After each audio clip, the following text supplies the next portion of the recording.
मम तु धिषणा पीड्या जाड्यातिरेककथं त्वया कुमुदसुषमा मैत्री पात्रीवतंसितकुन्तलाम् जगति शमितस्तम्भां कम्पानदीनिलयामसौ श्रयति हि गलत्तन्द्रा चन्द्रावतंससधर्मिणीम्।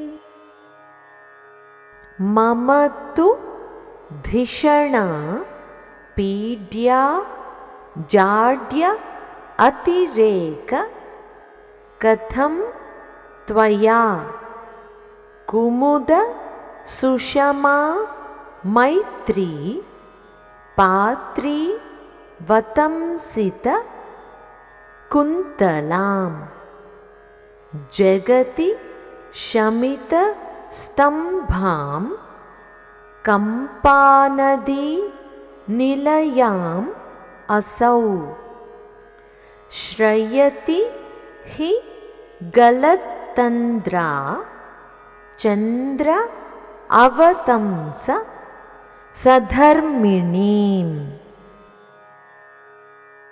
ఓ తీవ్రమైన జడత్వమా, నా బుద్ధిని నువ్వింక ఎలా బాధించగలవు?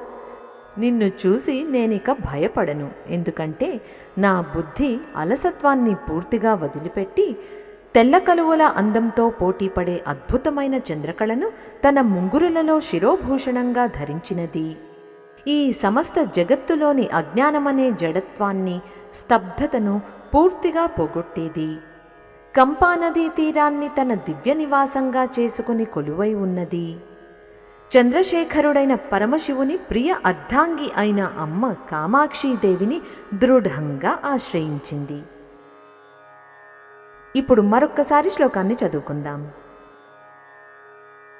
మమ తు ధిషణా పీడ్యా జాడ్యాతిరేకకథం త్వయా కుముదసుషమా మైత్రీ పాత్రీవతంసితకుంతలాం జగతి శమితస్తంభాం కంపానదీనిలయామసౌ శ్రయతి హి గలత్తంద్రా చంద్రావతంససధర్మిణీ।